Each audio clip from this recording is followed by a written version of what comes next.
Hey everybody, welcome back. My name is Abby. I'm with Fitness is Medicine. Today we're going to do a great strength training workout you can do in your home with very minimal equipment, very minimal space, and easy to follow directions. Come into these workouts warmed up and ready to move. Think 5 to 10 minutes of a cardio workout, maybe just going up and down your stairs a few times, walk around the block, at least walk up and down your hallway a little to get your muscles and joints warmed up, get your heart rate up a little bit, and to get your mindset ready for movement. Okay, today we're going to need a medium set of dumbbells, a small ball of some sort, maybe a tennis ball or a racket ball or a lacrosse ball. I mean, you could use a golf ball, any type of little ball, and then one heavier band set up about chest height. Okay, so let's get started. We're going to start with a row.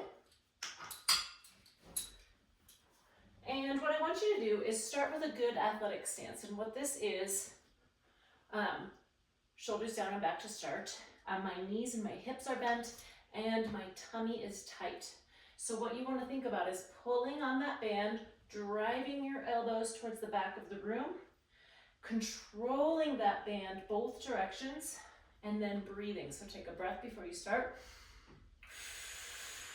Breathe out as you pull back.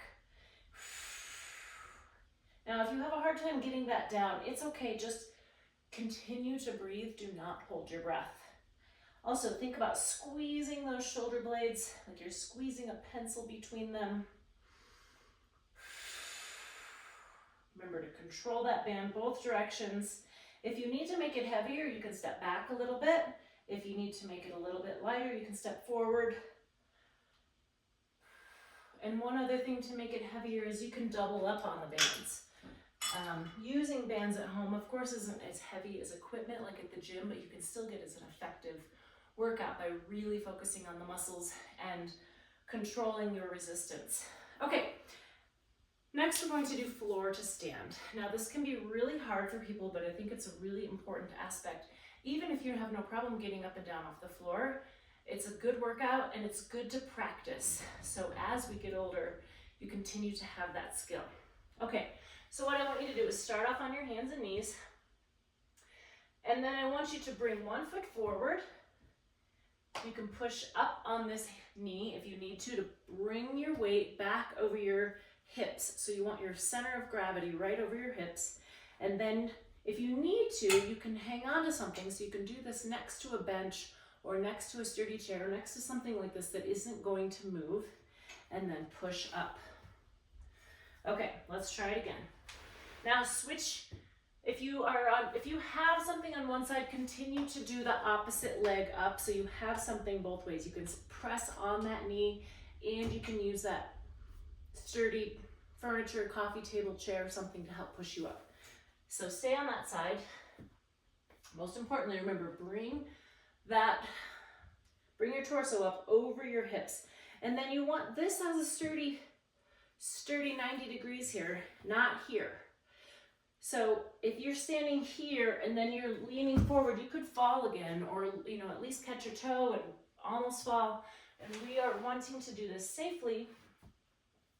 So foot, hand, back, up. Okay, let's turn around. That was only 3. You can practice more, of course. So let's put your opposite foot up. You can use this if you need to help push yourself back up over your hips.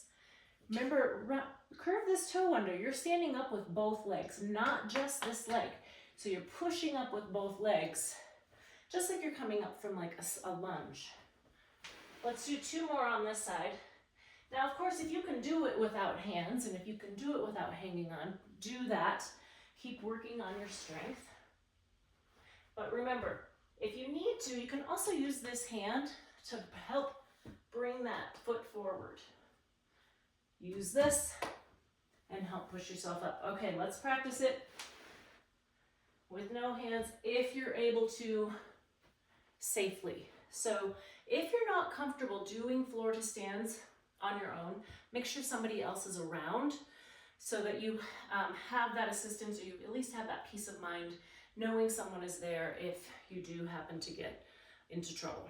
Okay, next we're going to pick up these dumbbells. I've got my dumbbells sitting here now. When you pick up weights and set them down, use good form. So I'm going to bend my knees and my hips, and pick them up while I'm thinking about contracting my tummy. Okay, we're gonna do biceps shoulder press. So in order to do this, I wanna do a little athletic sort of staggered stance. Biceps, up and down. When you go down from those biceps, make sure those elbows go all the way straight. Tummy tight here. Keep breathing. 4.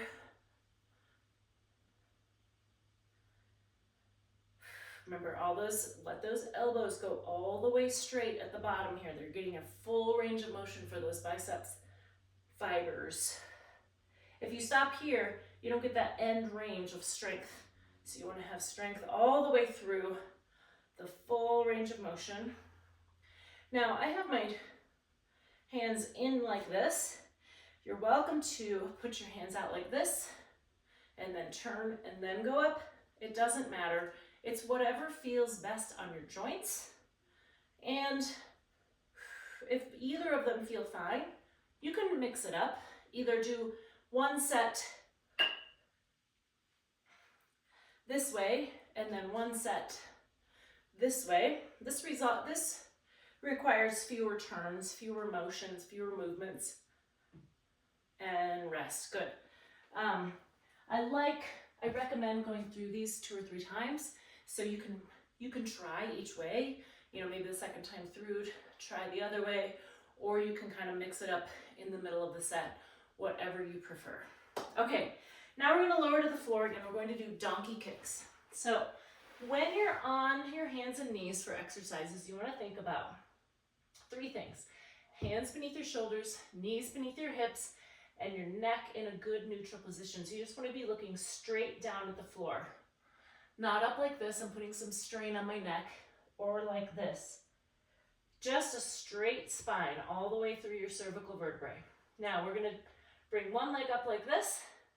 Your goal is to keep your back flat and press your leg up like you're going to push away the ceiling with your foot.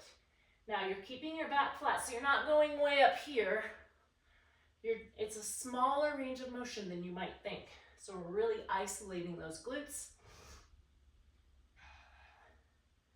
Let's switch legs.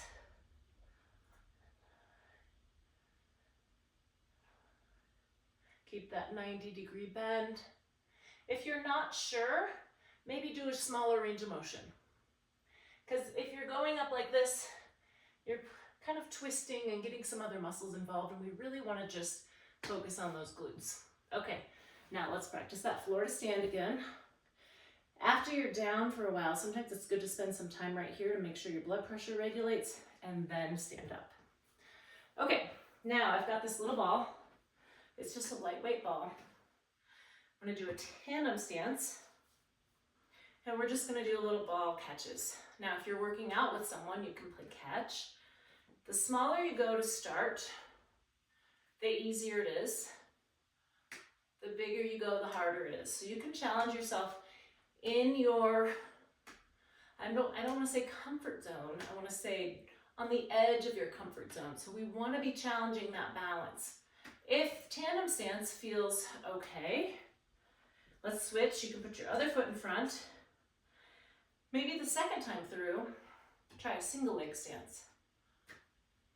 Or if tandem stance is too much, try a little bit of a staggered stance.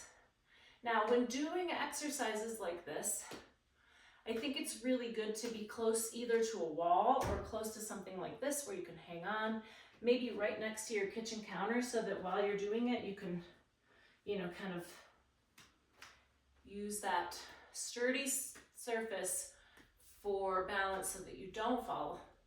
You want to challenge your balance without falling.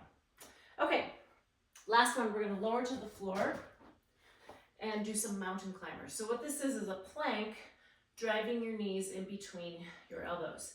Now you can also do this up on an elevated surface if you're nervous about doing something on the floor or your wrists hurt. You can do it up on your bed or a sturdy surface up on your elbows like this. Like this. It just changes the angle of the lever. Now with this, remember you're gonna keep your hands directly beneath your shoulders, not out here. That's harder on your shoulders. Okay, so here.